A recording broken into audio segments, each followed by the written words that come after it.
Senior gynaecologist doctor ఫహిముదా Banu గారు మనతో ఉన్నారు. వారు ఎన్నో ఏళ్ల నుంచి హైదరాబాద్లో కొన్ని వేల మంది స్త్రీలకి అద్భుతమైన ఆరోగ్యాన్ని అందించారు, అనారోగ్యం నుంచి బయటకు తీసుకొచ్చారు. సో మెంటల్ హెల్త్ని డ్రైవ్ చేసే ఫోర్సెస్ ఏంటి? అందరూ మంచిగా ఉండాలి, అందులో మనం ఉండాలి అనే భావన. షుగర్ లెవెల్ బీపీలు తగ్గించుకోవచ్చు, అసలు రాకుండా కూడా దాన్ని పోస్ట్పోన్ చేయొచ్చు. Genetics is a loaded gun and trigger is in your hand. పుట్టినప్పటి నుంచి వెళ్ళిపోయిన ద్వారా హెల్తీగా ఉండాలి స్త్రీ. తగిన సమయంలో తగిన సూచనలు ఇవ్వడము, డిసీజ్ ఉంటే దాన్ని ట్రీట్మెంట్ చేయడం, ఇది పాటించినారంటే మీరు అనుకున్నట్టే ఆరోగ్యమే మహాభాగ్యం అని జీవితాంతం హ్యాపీగా ఉండొచ్చు. Comparison has become a big disease nowadays. So we should not compare, everybody is unique. ఇప్పుడు ఉమెన్ హెల్త్ కొన్న ఛాలెంజెస్ ఏంటంటారు? ప్రాబ్లమ్స్ ఎప్పుడు వస్తాయి? మనం పోల్చుకుంటే వస్తాయి. మనిషి సంతృప్తిగా బతకడం నేర్చుకోవాలి. ద బెస్ట్ ఏజ్ అనవసరంగా మనం మిస్ అవుతున్నాం. Sugar, BP, thyroid, disorders, diseases ఎన్ని వచ్చేస్తున్నాయి వాళ్ళకి కూడా. ప్రెగ్నెంట్ లేడీ ఎక్స్పోజ్ అయ్యే కెమికల్స్, వాళ్ళు తినే ఆహార పదార్థాలు అన్నీ కూడా ఆ గర్భస్థ శిశువు మీద. క్యాన్సర్ కూడా పెరుగుతుంది కదా, సర్వైకల్ క్యాన్సర్ అంటారు. 1 in 8 women are suffering with are prone for cancer cervix. మన కంట్రీలో that is one of the leading cause of death of women. Pap smear అంటారు. అసలు అది పేరే వినని పేషెంట్ కూడా ఉన్నారు. కానీ అవగాహన లేదు చాలా మందికి. అవగాహన ఉన్న వాళ్ళు బిజీ ఉన్నారు. ఈవెన్చువలీ చాలా కొద్ది మంది వచ్చి రెగ్యులర్ గా చేయించుకుంటున్నారు. బ్యాడ్ సెల్స్ చచ్చిపోయి గుడ్ సెల్స్ బాగుండటం వల్ల ఇంకా ఏమేమి డిసీజెస్, డిజార్డర్స్ నుంచి మనం బయటపడతాం. ఓవర్ వెయిట్, పీసీఓ, తల మీద ఉన్న జుట్టు రాలిపోవడము, ఈ అన్వాంటెడ్ హెయిర్ రావడము, మ్యారేజ్ అయిన తర్వాత ఇన్ఫర్టిలిటీ అంటే సంతాన లేమితో సఫర్ అవ్వడము. ప్రతి గైనకాలజిస్ట్ వాళ్ళ ప్రాక్టీస్ లో 10 to 15% కేసెస్ ఎండోమెట్రోసిస్ చూస్తున్నాం. So this is not a easy problem which can be solved only by doctors. Society, culture, political, economical అంత రెవల్యూషనైజ్ డిసిషన్స్ ఉంటే తప్ప మన యూత్ ని మనము కాపాడుకోలేము. స్లీప్ చాలా ఇంపార్టెంట్. మనము పడుకున్నప్పుడు మెలటోనిన్ అనే సబ్స్టెన్స్ బ్రెయిన్ లో రిలీజ్ అవుతుంది. ఇది ఎంత ఇంపార్టెంట్ అంటే బ్రెస్ట్ క్యాన్సర్స్ కూడా పెరుగుతున్నాయి కదా. ఒకప్పుడు బ్రెస్ట్ క్యాన్సర్ అంటే 50-55 years లో వచ్చేది. ఇప్పుడు ఏజ్ ఆఫ్ ఆన్సెట్ చాలా ముందుకు వచ్చేసింది. కుచ్ పానా హై తో కుచ్ ఖోనా హై రూల్ సబ్కో అప్లై హోతా.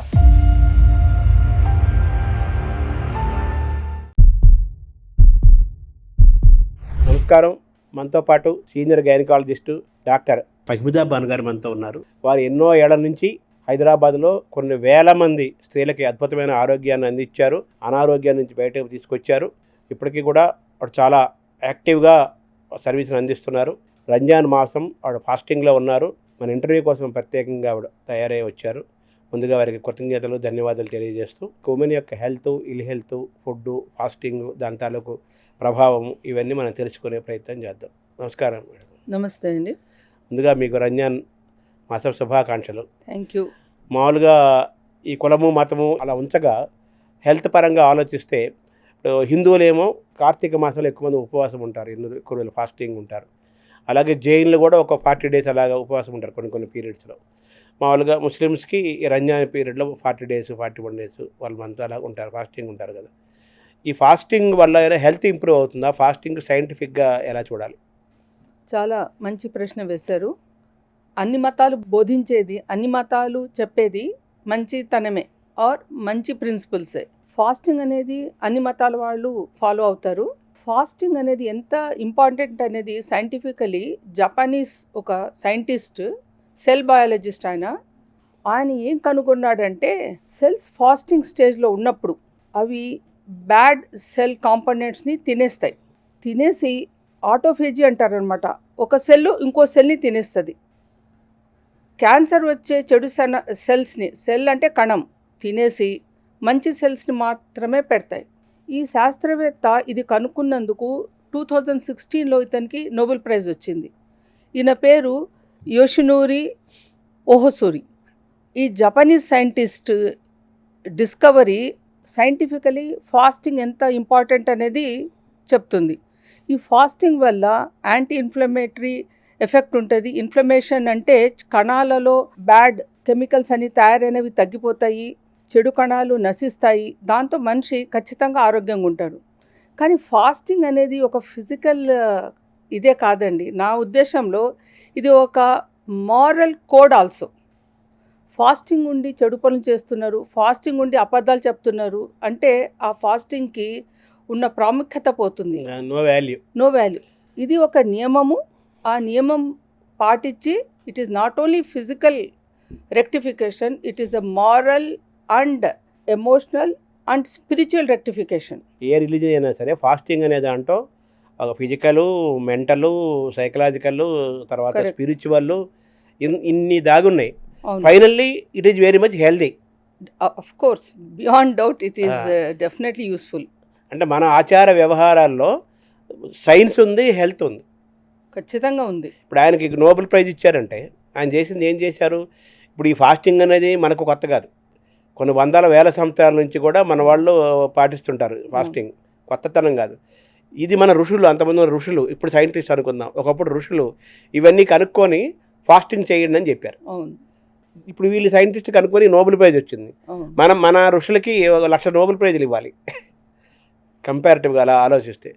సో ఇప్పుడు ఈ ఫాస్టింగ్ చేసే క్రమంలో మీరు చెప్పారు ఈ బ్యాడ్ సెల్స్ చచ్చిపోతాయి, గుడ్ సెల్స్ బాగుంటాయి, దీనివల్ల క్యాన్సర్ కానీ మిగతా రాకుండా ఉంటాయి.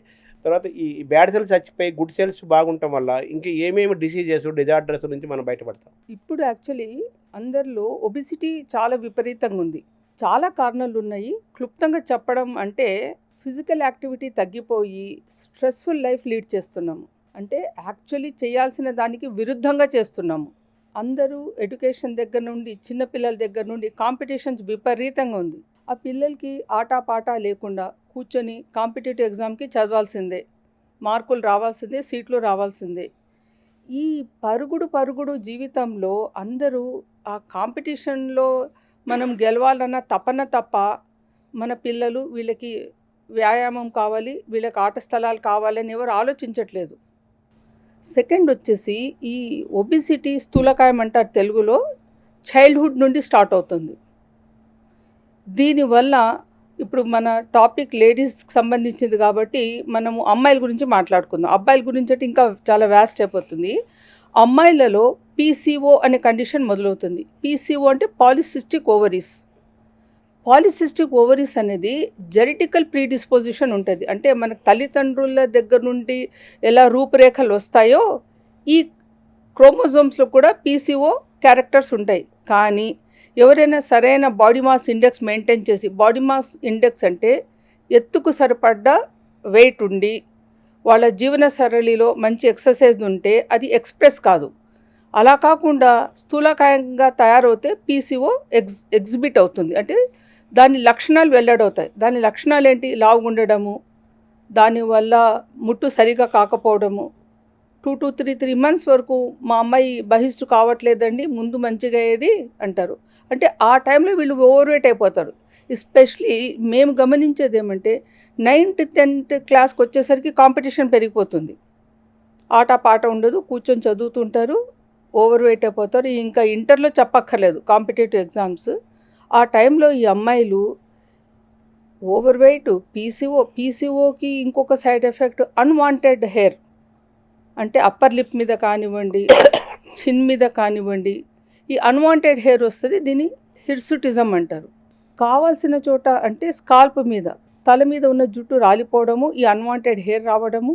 అండ్ ఇదే ట్రెండ్ కంటిన్యూ అయితే వీళ్ళకి తర్వాత మ్యారేజ్ అయిన తర్వాత ఇన్ఫర్టిలిటీ, అంటే సంతాన లేమితో సఫర్ అవ్వడము, ఇవన్నీ ఉంటాయి. అంటే ఇదంతా స్టార్టింగ్ పాయింట్ యవ్వనంలో మొదలవుతుంది. బాల్యం నుండి స్టార్ట్ అయినది యవ్వనంలో వచ్చి రీప్రొడక్టివ్ లైఫ్ వచ్చేసరికి చాలామంది వీటితో సఫర్ అవుతారు. ఈ పీసీఓ స్టోరీ మెనోపాజ్ వరకు ఉంది. సో స్త్రీలలో ప్రత్యేకించి ఏమంటే ఒక్కొక్క ఏజ్లో ఒక్కొక్క రకమైన ప్రాబ్లం ఉంటుంది. అండ్ ప్రతి నెల కూడా హార్మోన్స్ వల్ల ఫస్ట్ వీక్లో ఒక రకమైన హార్మోన్స్, సెకండ్ వీక్లో ఒక రకమైన హార్మోన్స్, బహిష్టికి కొద్దిగా రోజుల ముందు, ఒక 10 days to 15 days ముందు వాటర్ రిటెన్షను, ప్రీమెన్స్ట్రల్ టెన్షన్ అది ఉంటాయి. బహిష్టు వచ్చినప్పుడు చాలామందికి నొప్పి ఉంటుంది, ఆ బహిష్టు విపరీతంగా అవుతుంది. ఇవన్నీ కూడా సొసైటీలో ఇంకా చాలామందికి సంకోచం ఉండడము, లేకపోతే ఇది పర్లేదు, ఈ దశలో ఇలా ఉంటుందని యాక్సెప్ట్ చేయడం వల్ల చాలామందికి ఎడ్యుకేటెడ్ ఫ్యామిలీస్లో కూడా బయటకు వచ్చి ఓపెన్గా అడగట్లేదు. ఓవర్ బ్లీడింగ్ అవుతుంది, మెన్సెస్ పెయిన్ఫుల్ ఉంటాయి, ఓవర్ బ్లీడింగ్ వల్ల హిమోగ్లోబిన్ తగ్గుతుంది, రక్తహీనత మొదలవుతుంది. ఇవన్నీ కూడా మనం తెలుగులో అంటాం కదా, గోటితో పోయేదానికి రోకటితో అని, అలా తెచ్చుకుంటారు. ఇన్ఫర్టిలిటీ ఇంకా ఏజ్ వచ్చిన తర్వాత ఇన్ఫర్టిలిటీ, తర్వాత ఈ మెనోపాజ్ దశను కూడా చాలా ఇబ్బందులు ఎదుర్కొంటారు కదా. ఫస్ట్ రీప్రొడక్టివ్ ఏజ్లోనే, అంటే మెనోపాజ్కి చాలా సంవత్సరాల ముందే ఇన్ఫర్టిలిటీకి పలు కారణాలు ఉన్నాయి. ఒకటేమో ఈ పీసీఓ, సెకండ్ ఏమో ఓవర్ వెయిట్. అండ్ వాళ్ళు ఏదో ఇంజనీర్స్ అవుతారు, లేకపోతే డాక్టర్స్ అవుతారు, లేకపోతే సిస్టమ్ మీద ఉంటారు. Most of the time sedentary life. ఒక 8 to 10 hours కంప్యూటర్ మీద ఉంటే ఎక్కడుంది ఎక్సర్సైజ్? ఇంటికి వచ్చేసరికి టైర్డ్ అయిపోతారు. మొబిలిటీ చాలా తగ్గిపోయింది. వర్క్ లైఫ్ బ్యాలెన్స్ లేదు. పాపము వాళ్ళకుండే కష్టాలు వాళ్ళకున్నాయి. మేము చెప్పడం ఈజీ, ఎక్సర్సైజ్ చేయండి, అది చేయండి, డైట్ తీసుకొని, టైం ఏది? సో దాంతో ఇన్ఫర్టిలిటీ ఇంకా ఇది దోహదం చేస్తుంది. అదే కాకుండా ఇప్పుడు అమ్మాయిలు కూడా బాగా చదువుతున్నారు. చదవడము, పురోగతి సాధించడము మంచిదే, కానీ బ్యాలెన్స్ చేయకపోవడంతో మ్యారేజెస్ లేట్గా అవుతున్నాయి. ఏదో సాధించాలి అనే తపన అయితే ఉంది, దాంతో డిలేడ్ మ్యారేజ్ అయిన తర్వాత కూడా వర్క్ ప్రెషర్ ఎక్కువ ఉంటుంది. ఫ్యామిలీ వైపు వాళ్ళు కాన్సన్ట్రేట్ చేయలేకపోతున్నారు. మ్యారేజ్ అయిన 5-6 years తర్వాత ఫర్టిలిటీ కోసం వస్తున్నారు. దాంతో age of best for fertility is not suitable for current scenario. అంటే గాన్ అని చెప్పలేను, నేను మీకు సైంటిఫికలీ చెప్తాను.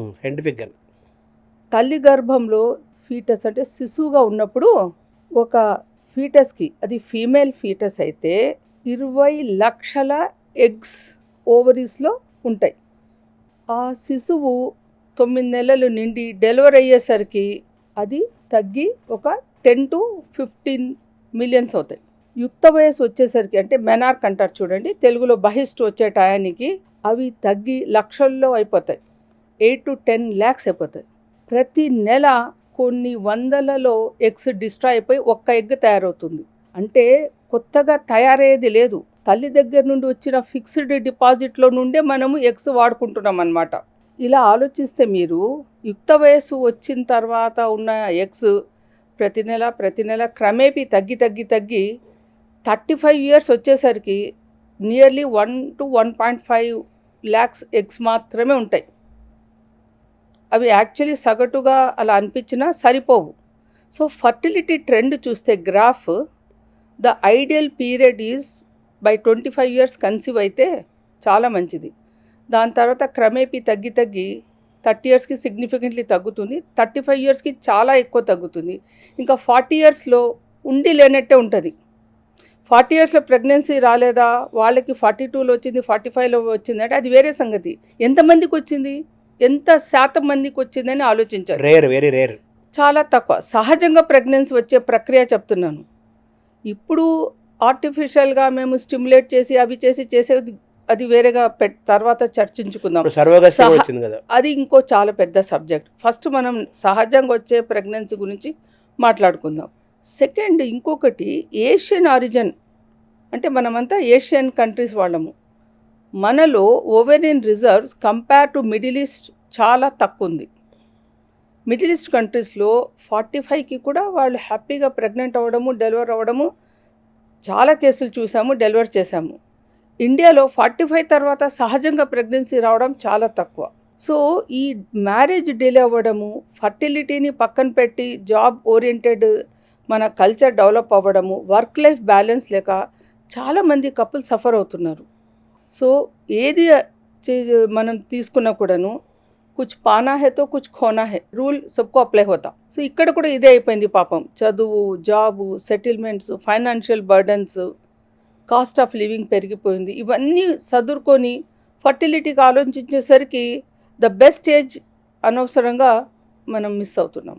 అది గడిచిన కాలం మళ్ళీ రాదుగా.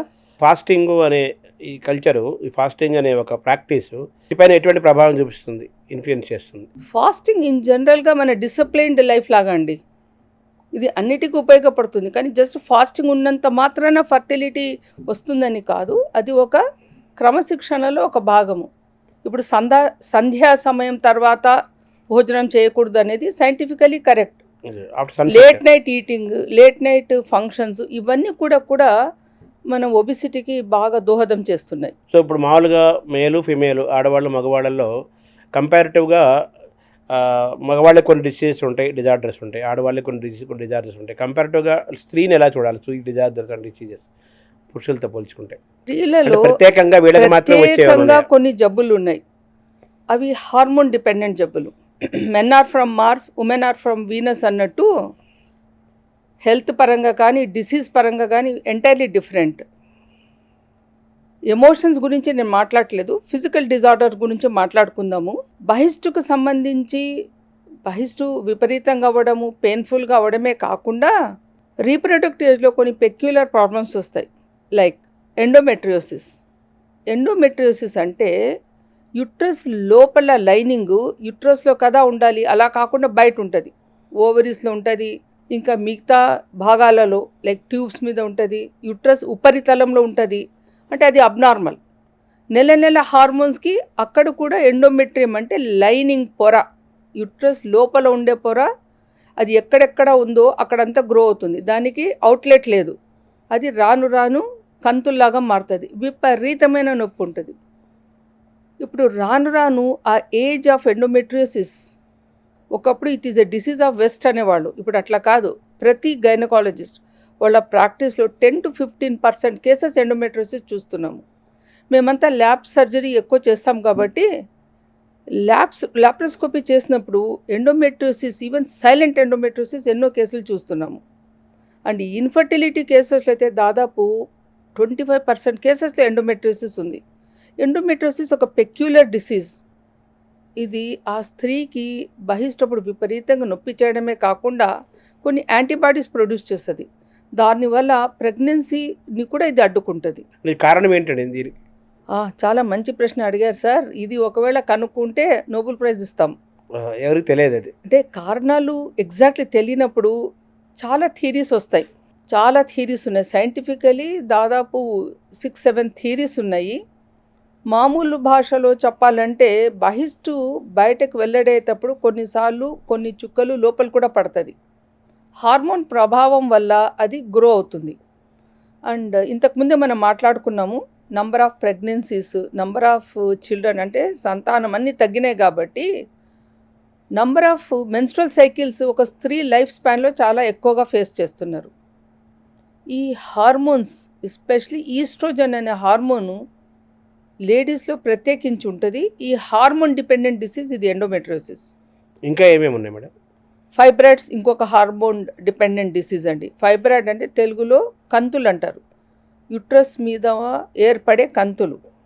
ఈ కంతులు కూడా ఈస్ట్రోజన్ డిపెండెంట్. అంటే ప్రెగ్నెన్సీ ఉందనుకోండి, ప్రెగ్నెన్సీలో ఈస్ట్రోజన్, ప్రొజెస్ట్రోజన్ అన్నీ కంట్రోల్లో ఉంటాయి. ప్రెగ్నెన్సీ, దాని తర్వాత బేబీ డెలివరీ తర్వాత తల్లిపాల మీద బేబీ ఉంటుంది. దాదాపు 2-2.5 సంవత్సరాలు ఈస్ట్రోజన్ అదుపులో ఉంటుంది. పాతకాలంలో మీరు కూడా చూసి ఉంటారు, మన అమ్మమ్మలకి వాళ్ళకి ఎక్కువ మంది పిల్లలు ఉండేవాళ్ళు. ఇప్పుడు మ్యాక్స్ 2 ఉంటున్నారు. ఇన్ఫ్యాక్ట్ ఒక బేబీకి వచ్చేసారు. కొంతమంది అయితే మాకు పిల్లలే వద్దనుకునే స్టేజ్కి కూడా వచ్చేసారు. మీరు వినే ఉంటారు అనుకుంటాను, డింక్ కమ్యూనిటీ అని. తెలుసా? Double income no children group ఇది. వాళ్ళ బాధ ఏమంటే అసలు బేబీస్ని ఎందుకు ప్రొడ్యూస్ చేయాలి, వాళ్ళని ఈ కలుషమైన వాతావరణంలో వార్ జోన్లో పిల్లల్ని తెచ్చి మనం ఏం సుఖపెడుతున్నాము, వాళ్ళ భవిష్యత్తు ఏంటి, వాళ్ళ స్కూల్ ఫీజులు, వాళ్ళ ఎడ్యుకేషను, వాళ్ళకి ఫ్యూచర్ మేము ఏర్పరచకుండా ప్రొడ్యూస్ చేయడంలో ఏమర్థం ఉంది అని వాళ్ళ భావన. ఒకసారి వింటే అది కరెక్టే అనిపిస్తుంది, కానీ ప్రకృతికి అగెన్స్ట్గా పోయినప్పుడు ఇన్ని బహిష్ట సైకిల్స్ లేడీ ఇంటరప్షన్ లేకుండా ఫేస్ చేసినప్పుడు ఈస్ట్రోజన్ డిపెండెంట్ డిసీజెస్, ఫైబ్రాయిడ్ అనండి, ఎండోమెట్రియోస్ అనండి, ఇంకా బోల్డ్ అన్ని డిసీజెస్ ఉన్నాయి, ప్రీమెన్స్ట్రల్ టెన్షన్ అనండి, పెల్విక్ ఇన్ఫ్లమేటరీ డిసీజెస్, ఇవన్నీ కూడా విపరీతంగా ద ఇన్సిడెన్స్ పెరిగింది. ఇప్పుడు ఈ క్యాన్సర్ కూడా పెరుగుతుంది కదా? అది కూడా చాలా మంచి ప్రశ్న. క్యాన్సర్ అనేది కూడా ఈ పీసీఓ కండిషను మనము అన్ట్రీటెడ్గా వదిలేసి అదే స్థూలకాయంతో ఆ లేడీ పెరిమెనోపాజ్కి వెళ్ళింది అనుకుందాం. పెరిమెనోపాజ్ అంటే మెనోపాజ్కి ముందు నుండి ఉండే దశ, ఒక 5 to 6 years నుండి. ఈ హార్మోన్ కూడా ఈస్ట్రోజన్ కూడా బాగా విపరీతంగా ఉంటుంది. యుట్రస్కి ఉన్న లైనింగ్ అది పెరుగుతూ పోతుంది. హైపర్ ప్లేషియా అంటారు దీన్ని. ఈ hyperplasia is a precancerous condition. ఈ hyperplasia given the time క్యాన్సర్లో మారుతుంది.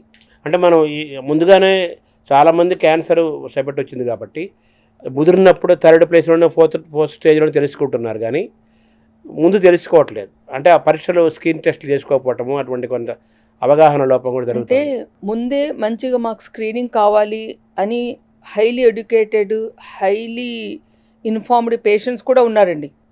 వాళ్ళు వచ్చి 2-3 సంవత్సరాలలో ఒకసారి వచ్చి స్క్రీనింగ్ టెస్టులు చేయించుకునే పేషెంట్ కూడా ఉన్నారు. దాన్ని ప్యాప్స్మేర్ అంటారు. అసలు అది పేరే వినని పేషెంట్ కూడా ఉన్నారు.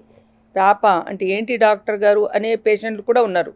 క్యాన్సర్ యుట్రస్లో 2 భాగాలు ఉన్నాయి. ఒకటేమో యుట్రస్ లోపల ఉన్న పొర పెరిగి యుట్రైన్ క్యాన్సరు, ఇంకొకటి యుట్రస్ అంటే గర్భసంచి ముఖద్వారం దగ్గర వచ్చే క్యాన్సర్ని సర్వైకల్ క్యాన్సర్ అంటారు. మన కంట్రీలో that is one of the leading cause of death of women. 1 in 8 women are suffering with or prone for cancer cervix మన కంట్రీలో. సో ఈ కండిషన్స్ని మనం ముందుగా కనుక్కోవచ్చా అంటే ఇది 1 రోజు 2 రోజులు వచ్చేది కాదు. God is very kind. He has given time 1 నుండి 2 దశాబ్దాల వరకు మనము ముందే వాటిని కనుక్కోవచ్చు. కనుక్కోవడం అంటే త్రూ టెస్ట్లే కదా, పరీక్షలేనా? ఫస్ట్ బాడీ అని సంకేతం ఇస్తుందా? బాడీ సంకేతం ఇచ్చే దశకు వచ్చిందంటే ఆల్రెడీ క్యాన్సర్ కొంచెము ముదిరినట్టు. సంకేతం లేకుండా ఉండే దశ అంటే 10 years to 15 years ముందు స్టార్ట్ అవుతుంది. అది చిన్న ప్యాప్స్మియర్ అనే టెస్ట్ ద్వారా మనకు తెలిసిపోతుంది. ప్యాప్స్మియర్లు ఏం చేస్తామంటే ఒక చిన్న సైటోబ్రష్తో గర్భసంచి ముఖద్వారం దగ్గర నుండి కొన్ని కణాలు తీసుకొని స్లైడ్ తయారు చేసి పెథాలజిస్ట్కి ఇస్తాము. పెథాలజిస్ట్ వాటిని స్టడీ చేసి మనకు చెప్తారనమాట. ఇవి నార్మల్ కణాలు లేదా అనుమానాస్పదమైన కణాలు లేదా అబ్నార్మల్ కణాలు లేదా ఫ్రాంక్లీ క్యాన్సర్ కణాలని అంత బాగా చెప్పగలుగుతారు. ఏ ఏజ్లో ఈ టెస్టులు చేయించుకోవాలి? యూజువలీ రీప్రొడక్టివ్ ఏజ్లో వచ్చిన తర్వాత, సెక్షువల్ లైఫ్ స్టార్ట్ అయిన తర్వాత 30 years నుండి స్టార్ట్ చేయాలి. నార్మల్ వస్తే మళ్ళీ 3 yearsకి ఒకసారి చేయించుకుంటే చాలు. ఎవరికైనా అబ్నార్మల్ వచ్చిందనుకోండి, దానికి అడ్వాన్స్డ్ టెస్ట్ కాల్పోస్కోపీ అని ఉంటుంది. ఇది త్రూ మైక్రోస్కోప్ చూసి ఇందులో ఏమైనా అనుమానాస్పదమైన లక్షణాలు మొదలవుతున్నాయా అని మనం కనుక్కోవచ్చు. ఇన్ని ఉన్నాయి అండ్ మీరు ఆశ్చర్యపోతారు. ఈ టెస్ట్ విలువ వింటే చాలా చీప్, తక్కువ. మీరు ఒకసారి హోటల్కి వెళ్ళి బ్రేక్ఫాస్ట్ చేసినంత కూడా కాదు. కానీ అవగాహన లేదు, అవేర్నెస్ లేదు. అవగాహన లేదు చాలామందికి. అవగాహన ఉన్నవాళ్ళు బిజీ ఉన్నారు. ఈవెన్చువలీ చాలా కొద్ది మంది వచ్చి రెగ్యులర్గా చేయించుకుంటున్నారు. బ్రెస్ట్ క్యాన్సర్స్ కూడా పెరుగుతున్నాయి కదా? బ్రెస్ట్ క్యాన్సర్స్ కూడా పెరుగుతున్నాయి. బ్రెస్ట్ క్యాన్సర్స్ అర్లీగా వస్తున్నాయి. అది ఇంకా చాలా విషాదకరమైన విషయము. ఒకప్పుడు బ్రెస్ట్ క్యాన్సర్ అంటే 50-55 yearsలో వచ్చేది. ఇప్పుడు ఏజ్ ఆఫ్ ఆన్సెట్ చాలా ముందుకు వచ్చేసింది.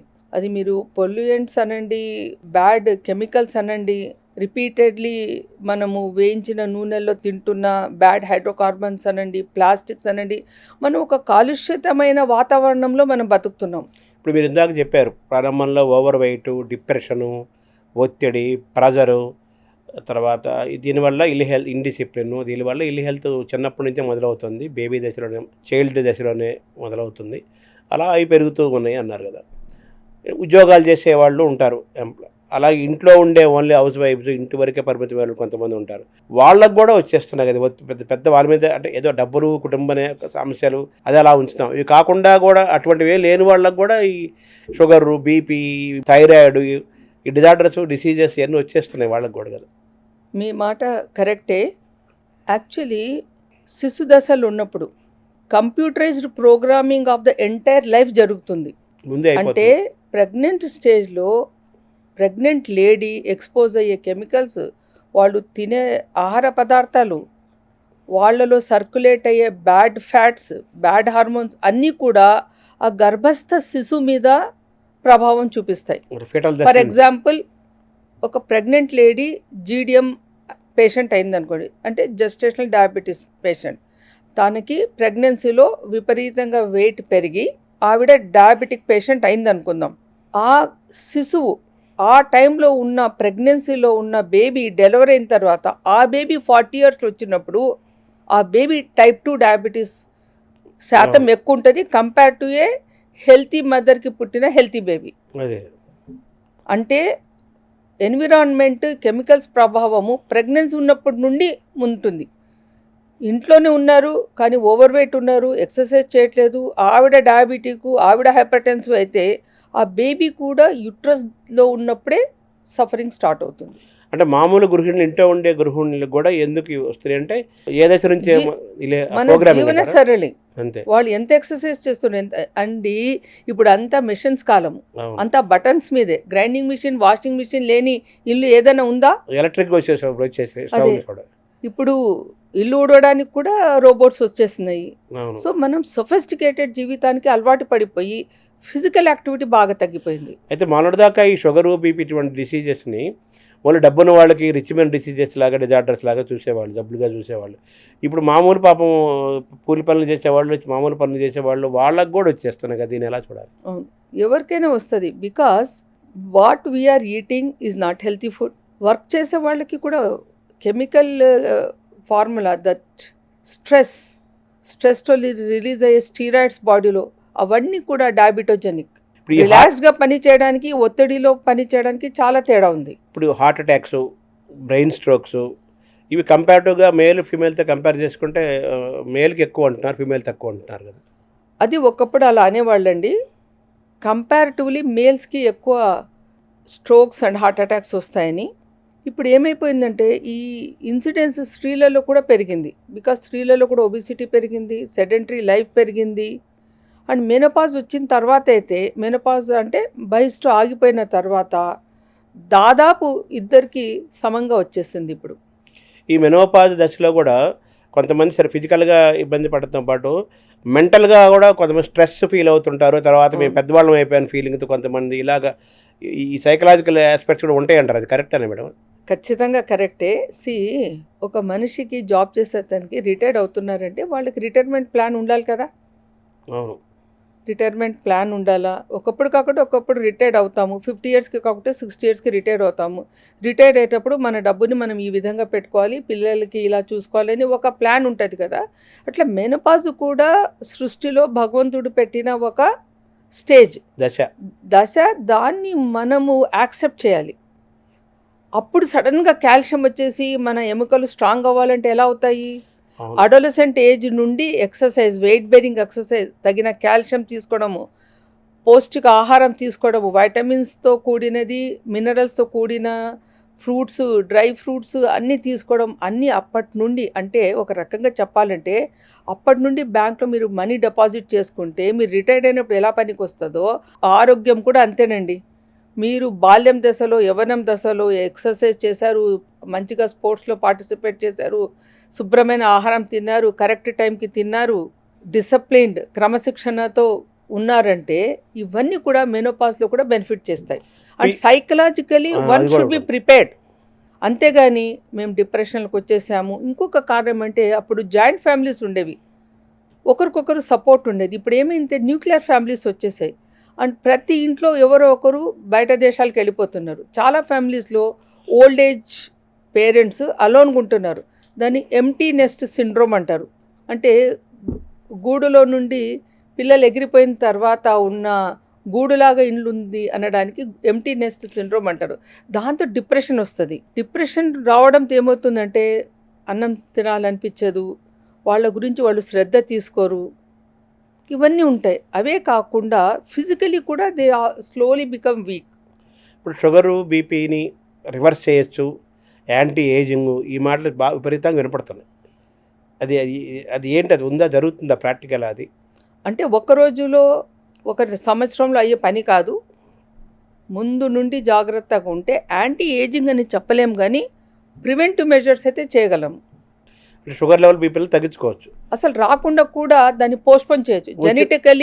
జెనెటికలీ సమ్ ఇండివిజువల్ డయాబెటిక్స్ జీన్స్తో ఉన్నాడు అనుకోండి, ఆ మనిషి స్త్రీ అయినా పురుషుడైనా జాగ్రత్తగా ఉండి సరైన సమయంలో ఎక్సర్సైజ్, ఫుడ్ బ్యాలెన్స్డ్గా ఉంటే సపోజ్ అతనికి 55 ఇయర్స్లో డయాబెటీస్ వచ్చేది అనుకోండి. అలా కాకుండా జీవితాంతం ఓవర్ వెయిట్ ఉండి ఇష్టం వచ్చినట్టు తిని ఎక్సర్సైజ్ అనే మాట లేకుంటే 35-40 ఇయర్స్కే డయాబెటీస్ వస్తుంది. అవును, ఇప్పుడు అంటే వస్తుంది. It is genetics is a loaded gun and trigger is in your hand. Life if you style are discipline the trigger will not get triggered. అంటే లైఫ్ స్టైలే కదా. లైఫ్ స్టైలే కదా. If you are not taking care the trigger will be clicked. వచ్చిన వాళ్ళ గురించి కదా మాట్లాడుతున్నారు, డయాబెటిక్ రివర్స్ అంటే వాళ్ళు దాన్ని చాలా ఒక సాధనలాగా తీసుకొని వెయిట్ తగ్గించుకొని నియమంగా ఉంటే టాబ్లెట్ దశలో ఉన్నవాళ్ళు ప్రాబబ్లీ డైట్ అండ్ ఎక్సర్సైజ్తో మేనేజ్ చేసుకోగలరు. ఇన్సులిన్ మీద ఉన్నవాళ్ళు టైప్ 1 డయాబెటీస్ అయితే దానికి వాళ్ళు జీవితాంతం ఇన్సులిన్ తీసుకోవాల్సిందే. టైప్ 2 డయాబెటీస్ ఉందనుకోండి, డ్రగ్స్ తగ్గించుకోవచ్చు ఆర్ మినిమం డ్రగ్స్ మెయింటెనెన్స్ డ్రగ్స్లో రావచ్చు. ఇప్పుడు ఫుడ్ కూడా ఇంపార్టెంట్ ప్లేస్ ఉందా చెప్పారు మీరు. అంటే వ్యాయామము, మనిషి ఆలోచన విధానము, ఒక రకమైన నిద్ర లేవడం, పనుకునేంత వరకు వాళ్ళకున్న డిసిప్లిన్, వాళ్ళ స్టేట్ ఆఫ్ మైండ్, సైకలాజికల్, ఇవన్నీ స్టేట్ కూడా ఆఫ్ మైండ్ ఇస్ చాలా ఇంపార్టెంట్ సార్. అదే. ఇప్పుడు ఏమైపోయిందంటే అందరూ ఒకరిని ఒకరితో పోల్చుకోవడం ఎక్కువైపోయింది. ఇది నా దృష్టిలో అది తప్పు. దేవుడు అందరికీ ఎంతో కొంత అన్ని ఇచ్చింటాడు, కొన్ని డిఫెక్ట్స్ కూడా ఉంటాయి. మనకంటే తెలివైన వాళ్ళు ప్రపంచంలో కోట్ల మంది ఉన్నారు. మనకంటే రిచ్ ఉన్నవాళ్ళు కొన్ని లెక్కలేనన్ని రిచ్ పీపుల్ ఉన్నారు. మనకి వాళ్ళకి ఎందుకు పోల్చుకోవడము? మనకంటే చాలా రకాలుగా మంచిగా ఉన్న వాళ్ళు ఉన్నారు, మనకంటే కింద ఉన్న వాళ్ళు ఉన్నారు. ప్రాబ్లమ్స్ ఎప్పుడు వస్తాయి? మనం పోల్చుకుంటే వస్తాయి. కొంతమందికి మెడల్స్ రావచ్చు, కొంతమందికి రిచ్నెస్ రావచ్చు, కొంతమందికి మంచి సంతానం ఉండడమే ఒక వరం అనుకోవచ్చు. వాట్ ఎవర్ ఇట్ ఈస్, మనిషి సంతృప్తిగా బతకడం నేర్చుకోవాలి. మనకున్న దాంట్లో సంతృప్తిగా ఉన్నామనుకోండి, అవును. అప్పుడు మనం చాలా హ్యాపీగా ఉన్నాం అనుకొని బతుకుతాం. అంటే మన హెల్త్, ఇల్ హెల్త్ స్టార్ట్ అయ్యేది కంపారిజన్ కూడా ఒక important subject. Comparison has become a big disease nowadays. So we should not compare. Everybody is unique. మా గురుగారు ఒక ఆయన ఉండేవాడు, వివి సుబ్బారావు గారిని, డాక్టర్, చాలా సీనియర్ డాక్టర్. ఆయన చెప్పేవాడు అనమాట, మనం ఎవరితో కంపేర్ చేసుకోకూడదు. He may be great surgeon but he may be suffering with eczema. Somebody may be very beautiful but they may be suffering with asthma. So ఎవరికి ఏం కష్టాలు ఉన్నా మనకు తెలియదు. ఎందుకు కంపేర్ చేసుకోవాలి? ఉన్న దాంట్లో మనం హ్యాపీగా ఉండాలి, ఒకరికి మంచి చేయాలనే సద్భావన ఉండాలి. ఈ పాజిటివ్ యాటిట్యూడ్ మనకి హెల్త్ ఇస్తుంది, మనం ఉన్న దాంట్లో సంతృప్తిగా కూడా బతకగలుగుతాం. అంటే తృప్తిగా ఉండాలి మనం. ఖచ్చితంగా తృప్తిగా ఉండాలి. అది చాలా ఇంపార్టెంట్. అది that is essence of life. I feel మన హెల్త్ అంతా ఇప్పుడు మన ఫిజికల్ హెల్త్కి మెంటల్ హెల్త్కి లింక్ ఉందంటారు అయితే. ఖచ్చితంగా ఉంది. సో మెంటల్ హెల్త్ని డ్రైవ్ చేసే ఫోర్సెస్ ఏంటి? అందరూ మంచిగా ఉండాలి, అందులో మనం ఉండాలి అనే భావన. అంటే ఇప్పుడు మామూలు కొంతమంది ఏమంటారంటే, కొన్ని వ్యాయామం చేసి కండలు పెంచవచ్చు, లేకపోతే వ్యాయామం, యోగా, సూర్య నమస్కారాలు చేసి ఫుడ్ హ్యాబిట్స్ తోటి బాడీ సైజుని తగ్గించవచ్చు, అని చేయొచ్చు. కానీ మంచితనం అనేది అది ఇన్బిల్ట్గా జెనెటిక్గా వస్తుంది, కానీ అది ప్రాక్టీస్ చేయలేమంటారు కదా. జెనెటిక్ ఒక్కటే కాదు సార్, ఫ్యామిలీ నుండి వస్తుంది. వాతావరణం కాదు, ఇంటి పరిసరాలు, ఇంట్లో ఉన్న కల్చరు. మా నాన్నగారు అనేవాళ్ళు, దైవభక్తి, పాపభీతి మనిషికి చాలా అవసరం. ఏ దేవుణ్ణైనా నమ్ముకో, కానీ ఒక సూపర్ పవర్ మిమ్మల్ని వాచ్ చేస్తుందనే భయం ఉండాలి. ఇది మంచి, ఇది చెడు అనే మనకి ఒక విచక్షణ జ్ఞానం ఉండాలి. ఏదో ఒక రకంగా చేయాలి, ఏదో రకంగా రిచ్ అయిపోవాలి, ఏదో రకంగా జీవితం గడపాలనుకుంటే అది తప్పు. ఇప్పుడు మామూలుగా లైఫ్ ఎక్స్పెక్టెన్సీ అంటారు కదా, అంటే జీవితకాలం పెరగటం అనేది కంపేర్ టు గతంతో పోల్చుకుంటే ఇప్పుడు 69, 70, 71, 72 దాకా మన ఇండియా వచ్చేసింది. కంపేర్ టు మగవాళ్ళతో పోల్చుకుంటే ఆడవాళ్ళ యొక్క లైఫ్ ఎక్స్పెక్టెన్సీ ఏజ్ ఎక్కువ ఉంది కదా, దీన్ని ఎలా చూడాలి మేడం? మీరు ప్రకృతిలో చూస్తే ఇన్సెక్ట్స్ దగ్గర నుండి, క్రిముల దగ్గర నుండి జంతువుల వరకు కూడా females life expectancy is more. ఫీమేల్స్లో XX జీన్స్ ఉంటాయి. శిశు మరణాలలో కూడా మేల్స్ ఎక్కువగా చనిపోతారు, ఫీమేల్స్ మంచిగా సర్వైవ్ అవుతారు. ఇది ప్రకృతిలో ఉన్న అది నియమము, బికాజ్ ఆఫ్ XX జీన్. ఇప్పుడు మీరు అడిగిన క్వశ్చన్లో సగభాగము ఏజ్ ఆఫ్ లివింగ్ పెరిగిందంటే, ఇప్పుడు మెడికల్ ఫెసిలిటీస్ ఎంత విపరీతంగా పెరిగాయి చెప్పండి. 30 years బ్యాక్ ఇంతమంది డాక్టర్లు, ఇంత వైద్య సదుపాయాలు ఉండేవి కాదు. అంటే ఒకప్పుడు 60 years వాళ్ళు 80 years వాళ్ళ కనిపించేవాళ్ళు, ఇప్పుడు 60 years వాళ్ళు యంగ్గా కనిపిస్తున్నారు. 80 years వాళ్ళు కూడా 60 వాళ్ళు ఆల్మోస్ట్ 20 years తక్కువ, అంటే లుకింగ్ యంగర్ ఆల్సో.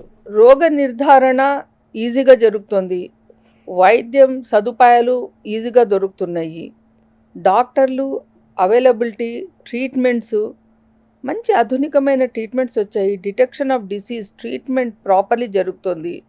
ఇంకా ఫ్యూచర్ ఇంకా అద్భుతంగా ఉండబోతుంది. ఆర్టిఫిషియల్ ఇంటెలిజెన్స్ వస్తుంది కదా, ఇప్పుడు వచ్చే జనరేషన్ని ఆల్ఫా దాని తర్వాత బీటా జనరేషన్ వస్తున్నాయి.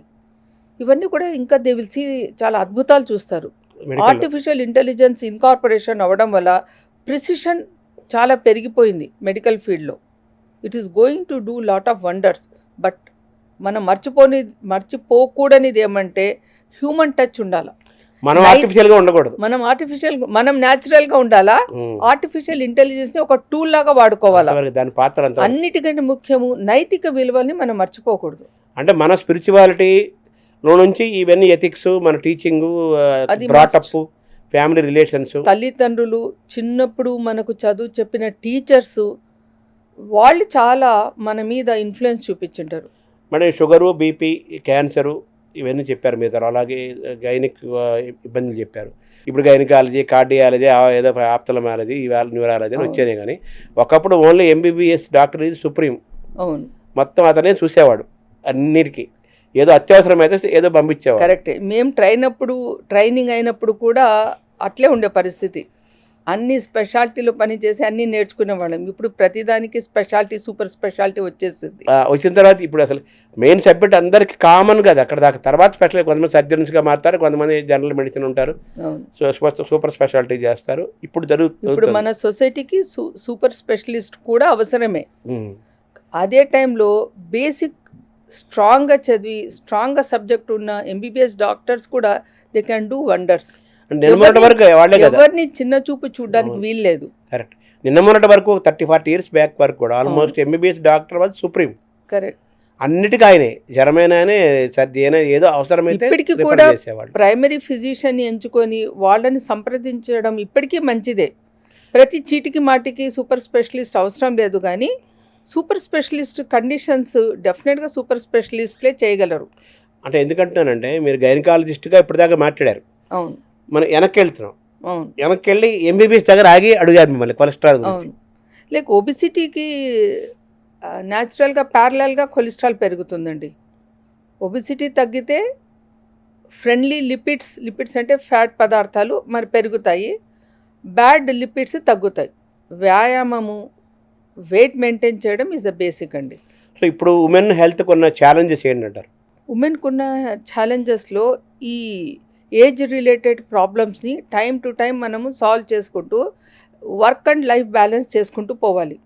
అండ్ ఇప్పుడు వచ్చిన విధానాలు కూడా అలానే ఉన్నాయి. ఒకప్పుడు ఆపరేషన్ అంటే ఒక చాలా పెద్ద ఇది 10-15 రోజులు దానికి సెలవు తీసుకోవడం అలా ఉంది. ఇప్పుడు ఏమైపోయిందండి, button hole surgery, lab surgery అంటాము. ఫైబ్రాయిడ్స్ ఉన్నాయనుకోండి, ల్యాబ్ సర్జరీ చేసేసి ఫైబ్రాయిడ్స్ తొలగించేస్తాము. సెకండ్ డే పేషెంట్ ఇంటికి వెళ్ళిపోతుంది. థర్డ్ డే నుండి వాళ్ళ పనులు వాళ్ళు చేసుకుంటారు. ఒకప్పుడు యూట్రస్ లోపల పాలిప్ ఉన్నాయంటే యూట్రసే తీసేసేవాళ్ళు. ఇప్పుడు అలాంటివి ఏమీ అవసరమే లేదు. హిస్ట్రోస్కోపీ అంటే చిన్న టెలిస్కోప్ లోపల వేసేసి ఆ పాలిప్ని తీసేస్తున్నాం. డే కేర్ ప్రొసీజర్, మార్నింగ్ చేసుకుంటే ఈవినింగ్ వెళ్ళిపోతున్నారు. అంటే ఇప్పుడు ప్రజలకి ఉన్న ఇబ్బందులకి దానికి తగ్గట్టు అడ్వాన్స్ ట్రీట్మెంట్స్ కూడా వచ్చాయి. ఎక్విప్మెంట్ అట్లనే వచ్చింది, టెక్నాలజీ అవైలబిలిటీ ఉంది. ఆ టెక్నాలజీని అడాప్ట్ చేసే సర్జన్స్ కూడా ఉన్నాము. So all these has added to the quality of life of the patients. పెరిగింది. అది చాలా quality of life concept, quality of life చాలా మెరుగైంది. ఇప్పుడు మీరు బిగినింగ్లో సెల్స్ గురించి చెప్పారు. ఫాస్టింగ్ ఉండటం వల్ల బ్యాడ్ సెల్స్ చచ్చిపోతాయి, గుడ్ సెల్స్ బాగుంటాయి, దానివల్ల హెల్త్ చాలా ఇంప్రూవ్ అవుతుంది, చాలా బాగుంటుంది. ఇప్పుడు most talkable topic gut health, bacteria, good bacteria, bad bacteria, దీని గురించి ఎక్కువ చర్చ జరుగుతుంది. ఈ బ్యాడ్ బ్యాక్టీరియాని ఎలా పోగొట్టుకోవాలి, గుడ్ బ్యాక్టీరియా ఎలా పెంచుకోవాలి లేడీస్? మళ్ళీ మనం అదే పాయింట్కి వస్తున్నాము. టైంకి తినడము అని ఇంట్లో వండిన పదార్థాలు తినడం మస్ట్. ఇప్పుడు రిపీటెడ్గా నూనెల్లో వేయించడము is not at all good. Cancerogenic hydrocarbons produce అవుతాయి. మీరు ఇమాజిన్ చేయండి, ఇంట్లోనే ఒకసారి మనం వాడి రెండోసారి వాడితే మనం పని మనుషులు వద్దన్నా వాళ్ళు మనకు తెలియక వాడేస్తుంటారు. మీరు బయట రోడ్ సైడ్ వెండర్ని ఎలా కంట్రోల్ చేస్తాడు? చేయగలరా మీరు? ఎన్నిసార్లు రిపీటెడ్గా ఆయిల్ బాయిల్ చేసి ఉంటాడు. బజ్జీలు ఉన్నాయి, ఇష్టంగా తింటుంటారు. వాళ్ళని చూస్తే నాకు భయం వేస్తుంది, బాధ అనిపిస్తుంది. నేను బజ్జీలు తినద్దురా రోడ్ సైడ్ అంటే ఎవడైనా వింటాడా? అది ఆకర్షణ కదా, అట్రాక్ట్. సో ఎన్నిసార్లు అది మీరు గెస్ చేయండి, ఎన్నిసార్లు అది బాయిల్ ఏంటది అసలు ఎప్పటికైనా పడేస్తాడా వాడు ఆ నూనె? పడేవాడు, మనం అందులో పడిపోతాం. అందులో కొత్త నూనె యాడ్ చేసుకుంటారు. వాళ్ళ బీదరికం, వాళ్ళ మజ్బూరి వాళ్ళకుంది. నేను ఎవరిని బ్లేమ్ చేయట్లేదు, వాళ్ళ ఆర్థిక ఇబ్బందులు వాళ్ళకున్నాయి. బట్ మనం ఉండే ప్లీజ్ డోంట్ మిస్అండర్స్టాండ్ మీ. వాళ్ళని నేను చిన్న చూపు చూడట్లేదు, నేను ఇంకా బాధపడుతున్నాను. వాళ్ళకి ఇంకేదైనా ఉద్యోగం ఇప్పించి అది స్టాప్ చేయగలిగితే నేను I will be very happy. So ఇవన్నీ కూడాను, how do you expect a good bacteria will come in to your stomach when you're feeding with the bad substances? ఇప్పుడు మనము పొద్దున్నే లేచి ఒకప్పుడు మజ్జిగన్నం తినేవాళ్ళం, సద్దన్నం తినేవాళ్ళము. ఆ పులిసిన పెరుగులో ఎన్నో విపరీతమైన హెల్తీ బ్యాక్టీరియా ఉండేవి. Those are the healthy bacteria. you're feeding the gut with the bad bacteria, bad food. How do you expect a good flora will come? ఇప్పుడు ఈ ఓగట్ అంటున్నారు. అవును, ఒకటన్నా పెరుగు అంతే కదా, అంతే ఒకటే కదా. సో పెరుగు పాత్ర చాలా చాలా ముఖ్యం హెల్త్కి. అలాగే మైక్రోబయోమ్ అండి, దాని గురించి తెగ మాట్లాడుతున్నారు. అది అది అది లింక్డ్ విత్ బ్యాక్టీరియా అండి, ఇదే. అలాగే కొలెస్ట్రాల్, ఇందాక గుడ్ కొలెస్ట్రాల్ బ్యాడ్ కొలెస్ట్రాల్ అంటారు కదా. గుడ్ కొలెస్ట్రాల్ ఎలా పెంచుకోవాలి లేడీస్? బ్యాడ్ కొలెస్ట్రాల్ ఎలా పోగొట్టుకోవాలి? వెయిట్ కంట్రోల్ చేస్తే ఇంకా కొలెస్ట్రాల్ కంట్రోల్లో ఉన్నట్టే. బాడీ మాస్ ఇండెక్స్ ఇంతకు ముందు కూడా చెప్పాను కదా, బాడీ మాస్ ఇండెక్స్ని కంట్రోల్లో పెట్టుకుంటే మీరు అన్నీ మీ కంట్రోల్లో ఉన్నట్టే. సో ఓవరాల్గా స్త్రీ హెల్త్ని పికప్ చేసుకొని ఫుడ్ విషయంలో కానీ, ఆలోచనలో కానీ, వాళ్ళ దీనిలో కానీ మీరు ఇచ్చే సలహాలు, సూత్రాలు అంటే పుట్టినప్పటి నుంచి వెళ్ళిపోయిన ద్వారా హెల్తీగా ఉండాలి స్త్రీ. అది ప్రతి ఒక్కరూ కోరుకునే వరం సార్ అది. అవును, న్యాచురల్ అది. ప్రతి ఒక్కరు, ప్రతి మనిషి నేను ఆరోగ్యంగా ఉండాలి, స్త్రీలైతే ఇంకా మేము అందంగా కూడా ఉండాలని కోరుకుంటారు. ఆరోగ్యంగా ఉండాలి, ఆరోగ్యం మహాభాగ్యం అనేది అందరికీ తెలుసు. ప్రాబ్లము దాన్ని మనము అమలు చేయట్లేదు. అది మనము మన డే టు డే లైఫ్లో మనం ఇన్కార్పొరేట్ చేసుకోవాలంటే ఇది ఎడతగని సాధన, ఇది ఒక తపస్సు. దీన్ని తపస్సులాగా నియమంగా చేస్తే తప్పకుండా సాధించగలుగుతాము. నేనేమంటానంటే లేడీస్కి, అమ్మ మన దేశం పండగల దేశం. ఏదో ఒక పండగకి, ఇప్పుడు ఉగాది వస్తుంది, లేదా ఇంకేదో పండగ వస్తుంది, హోలీ వస్తుంది, ప్రతి నెల ఏదో ఒక పండగ ఉంటుంది. మీరు సంవత్సరానికి మీకు ఇష్టమైన పండగకి లింక్ పెట్టుకొని ఒక్కసారి మమ్మల్ని విజిట్ చేయండి. మేము ఓవరాల్ మీకు ఎగ్జామిన్ చేస్తాము, మీ హిస్టరీ తీసుకుంటాము. దాంట్లోనే మనకు ఒక క్లూ తెలిసిపోతుంది, this particular lady is prone for these diseases అని. అనాలోచితంగా ఒక 50 టెస్టులు చేసి ఇలా తెచ్చి కట్టపడేసి మేము హెల్త్ చెకప్ చేస్తున్నాము చూడండి అనేది కాదు.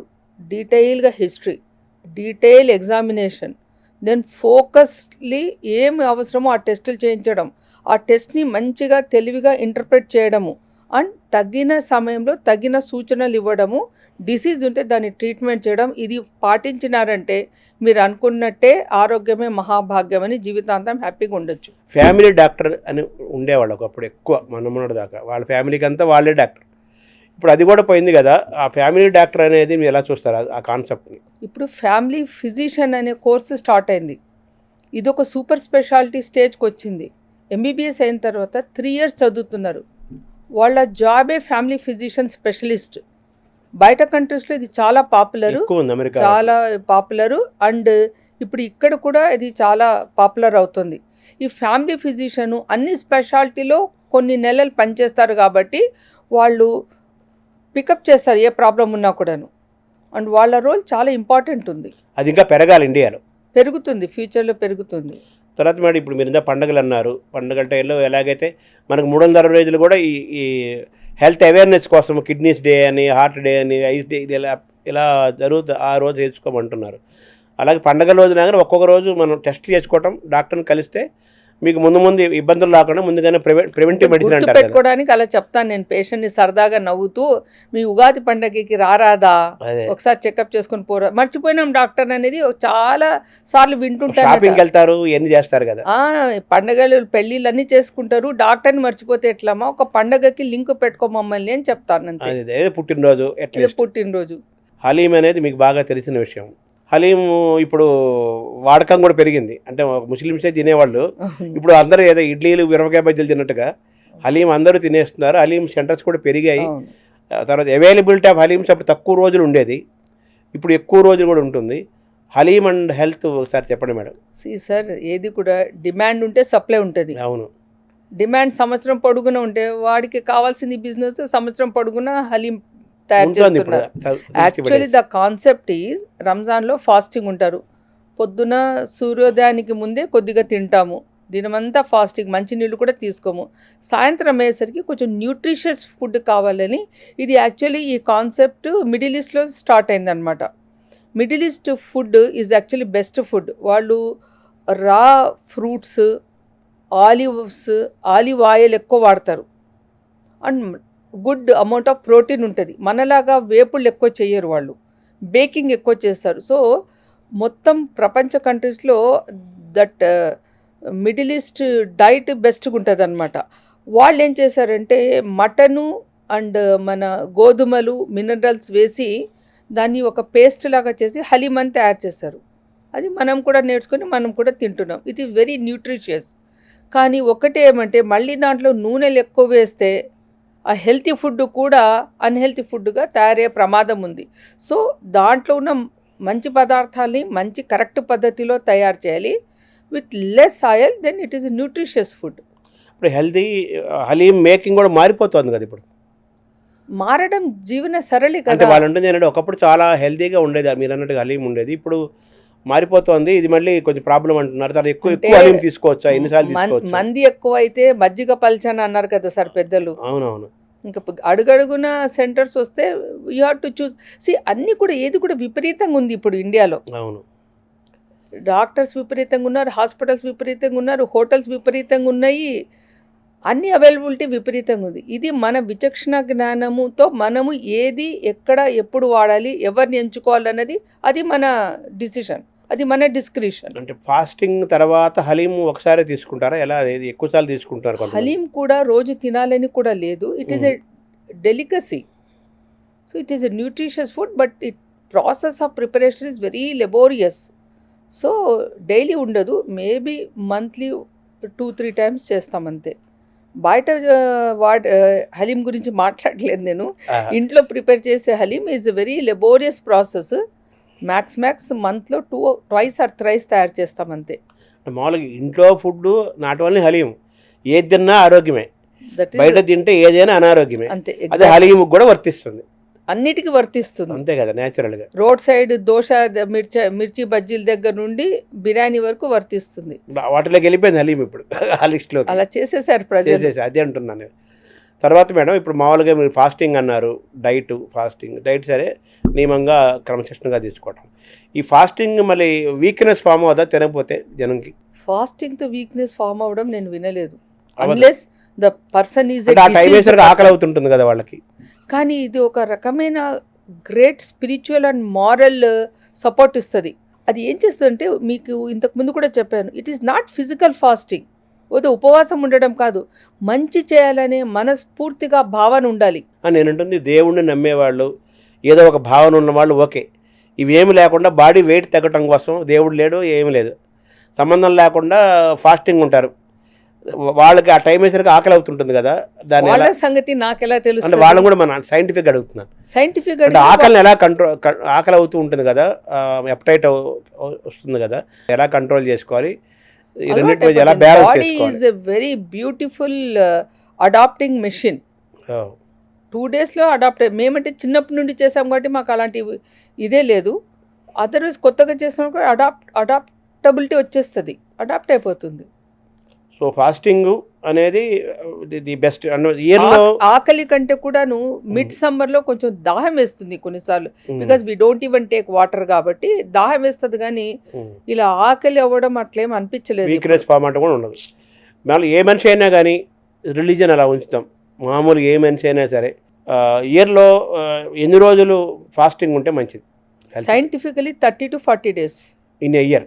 అలా వీక్లీ ఫాస్టింగ్ అది కూడా ఒకసారి వస్తుంది. ఇప్పుడు చాలా డైట్ షెడ్యూల్స్ వచ్చేసాయి సార్. ఇంటర్మీడియట్ ఫాస్టింగ్ అని, కీటో డైట్ అని, ఓన్లీ వాటర్ అని, ఓన్లీ బాయిల్డ్ వెజిటబుల్స్ అని, ఒకరేమో ఓన్లీ నూనె తాగాలని, ఇంకా వీటికి అంతులేదు. మరి అంతులేని కథని జడ్జిమెంటల్ మనం చేయలేము, ఎవరంతా వాళ్ళు మంచిది అంటారు. అంటే ఈ కన్ఫ్యూజన్ నుంచి మీరు సైంటిఫిక్గా మీరు ఏం చెప్తారు? ఒక సొల్యూషన్. కన్ఫ్యూజ్ చేస్తున్నారు జనాల్ని అందరూ. మీరే చెప్పినట్టు. కన్ఫ్యూజన్ అయితే ఉంటుంది, కానీ మనకు కూడా విచక్షణ జ్ఞానం ఉంది కదా. ఇంట్లో ఫుడ్ టైంకి తినడము, టైంకి విశ్రాంతి తీసుకోవడము, లైఫ్లో ఎక్స్పెక్టేషన్స్ మోడరేట్గా పెట్టుకొని ఉన్నదాంతో సంతృప్తిగా బతకడము, ఇది నన్ను అడిగితే ఇది హ్యాపీనెస్కి చిట్కా. And as I told you, ఎవరితో కూడా కంపేర్ చేసుకోవద్దు. మనమే. దేవుడు ప్రతి ఒక్కరిని ప్రత్యేకంగా సృష్టించారు. మీరే, నేనే, అలా ప్రతి ఒక్కరు ఒకరు యునిక్. పేషెంట్లు కూడా సేమ్ 2 పేషెంట్ని నేను ఎప్పుడు చూడలేదు. సినిమాలో తప్ప ఇద్దరు సేమ్ హీరోలాగా ఉండేవాళ్ళు మీరు నిజ జీవితంలో చూసారా? చూడలేదు. కవల పిల్లల్లో కూడా ఏదో చిన్న తేడా ఉంటుంది. కవల పిల్లలు కూడా చాలా తేడా ఉంటుంది. యాజ్ ఎ డాక్టర్ మేము ఈజీగా చెప్పేస్తాము. మామూలు మనుషులు కొద్దిసేపు తడబడ్డా తల్లి కూడా చెప్తుంది వీడు ఫస్ట్ ఓడు వీడు సెకండ్ ఓడు అని. అట్లా ఇద్దరు ఒకే రకంగా ఉండదు. ఎక్సెప్ట్ డబుల్ యాక్షన్ మన ఎన్టీ రామారావు, నాగేశ్వరరావు సినిమాలో తప్ప నిజ జీవితంలో కవలలు కూడా సేమ్ ఉండనప్పుడు ఒకే ఫార్ములా అందరికీ పనిచేయదు. We should have tailor made treatments for the particular person. చివరికి వచ్చేసరికి మేడం, ఇప్పుడు ఉద్యోగాలు చేసే వాళ్ళందరూ కూడా మామూలుగా పగలపూట రాత్రిపూట మనం నిద్రపోవటము, పగలపూట మేలుకొని ఉంటాం అనేది ఈ మనిషి అనేవాడికి కొన్ని వందల వేల సంవత్సరాల నుంచి అలవాటైన ప్రాసెస్. మెటాబాలిజం అన్నారా, బయలాజికల్ యాక్టివిటీ అనారా, అది ఏ పేరు చెప్తే అది. కానీ ఇప్పుడు మనకి ఒక్కొక్కరికి ఉద్యోగాలుగా టైమింగ్స్ మారిపోతున్నాయి కదా. స్లీప్ చాలా ఇంపార్టెంట్ హెల్త్ మీద అంటున్నారు కదా, ఎలా దీన్ని బ్యాలెన్స్ చేసుకోవాలి? Sleep it is one of the important సూత్రం ఆఫ్ హెల్త్ అండి. మనము పడుకున్నప్పుడు మెలటోనిన్ అనే సబ్స్టెన్స్ బ్రెయిన్లో రిలీజ్ అవుతుంది. ఇది ఎంత ఇంపార్టెంట్ అంటే రీప్రొడక్టివ్ ఏజ్లో అది సరైన మోతాదులో విడుదల కాకుంటే అది కూడా ఇన్ఫర్టిలిటీని కంట్రిబ్యూట్ చేస్తుంది. ఎదిగే దశలో ఉన్న పిల్లల్లో లేట్ నైట్ సెల్స్ చూసుకుంటూ తల్లిదండ్రులు మేల్కున్నారు, వీళ్ళు కూడా మేల్కుంటారు. సో వాళ్ళలో గ్రోత్లో కూడా ఇది ఎఫెక్ట్ చేస్తుంది. ఈ మెలటోనిన్ అనే పదార్థము very essential which is release when the patient is in a good sleep. తల్లిదండ్రులు మేల్కొని ఉండి పిల్లలు ఏదో బటన్ ఆన్ ఆఫ్ చేసినట్టు వెళ్ళి పడుకోమంటే పడుకోరండి. పిల్లలు ఇంట్లో పడుకోవాలంటే తల్లిదండ్రులు లైట్లు, కంప్యూటర్లు, సెల్లు అన్ని ఆఫ్ చేస్తే కానీ పిల్లలు పడుకోరు. వాళ్ళు తెల్లబాద సెల్ ఫోన్ చూసుకుంటూ కూర్చుంటారు. వాళ్ళు మనకు తెలియకుండానే వాళ్ళు మనల్ని ఫాలో అవుతారు. అంటే హాల్లోనే కాదు, బెడ్రూమ్లో మంచం మీద పనుకోవడానికి సెల్ ఫోనే ఎప్పుడో. దానికి కారణం పెద్దలే. పెద్దలు ఏం చేస్తే పిల్లలు అలా చేస్తారు. ఈ వర్కింగ్ అవర్స్ని ఎలా బ్యాలెన్స్ చేసుకోవాలి, స్లీప్ అండ్ వర్కింగ్ అవర్స్ని? కొంతమందికి 6 అవర్స్ స్లీప్, కొంతమందికి 8 అవర్స్ స్లీప్ అవసరం ఉంటుంది. ఏజ్ అడ్వాన్స్ అయ్యే కొద్దీ అమౌంట్ ఆఫ్ స్లీప్ తగ్గొచ్చు, కానీ మంచి హెల్తీ ఇండివిజువల్కి minimum 6 to 8 hours sound sleep, not disturb sleep, sound sleep అవసరము. అది కావాలంటే నియమంగా తినాలి, నియమంగా పడుకోవాలి. యూఎస్లో ఉన్న వాళ్ళ కోసము మన యూత్ అంతా ఇక్కడ నైట్లో పాపం పనిచేస్తున్నారు. ఇంక వాళ్ళు నైట్ ఎలా నిద్రపోతారు? నైట్ని దినం చేసుకున్నారు. So we're paying a price for this disturbed life. వాళ్ళని చూసి ఒక్కొక్కసారి జాలి అనిపిస్తుంది. జాబ్స్ దొరకవు, ఉన్న జాబ్స్ అలానే దొరికితే పాపం వాళ్ళు మాత్రం ఏం చేస్తారండి? అదే జాబ్ చేసి నైట్ అంతా మేల్కుంటారు, పొద్దున్న ఎప్పుడో వచ్చి పడుకుంటారు. So this is not a easy problem which can be solved only by doctors. Entire society, culture, political, economical అంత రెవల్యూషనైజ్ డిసిషన్స్ ఉంటే తప్ప మన యూత్ని మనము కాపాడుకోలేము. తర్వాత ఈ స్లీప్ కొంతమంది పగలపూట పనుకోవడం గురించి అడుగుతారు, పగలపూట నిద్ర మంచిదేనా అంటారు. అలాగే పవర్ న్యాప్ అంటున్నారు. ఇది ఎలా చూడాలి madam? Night sleep is for health. మధ్యాహ్నము భుక్తాయాసం అంటారు కదా పెద్దలు, తిన్న తర్వాత ఏదో కొంచెం సేపు అలా న్యాప్ తీసుకోవడంలో తప్పులేదు.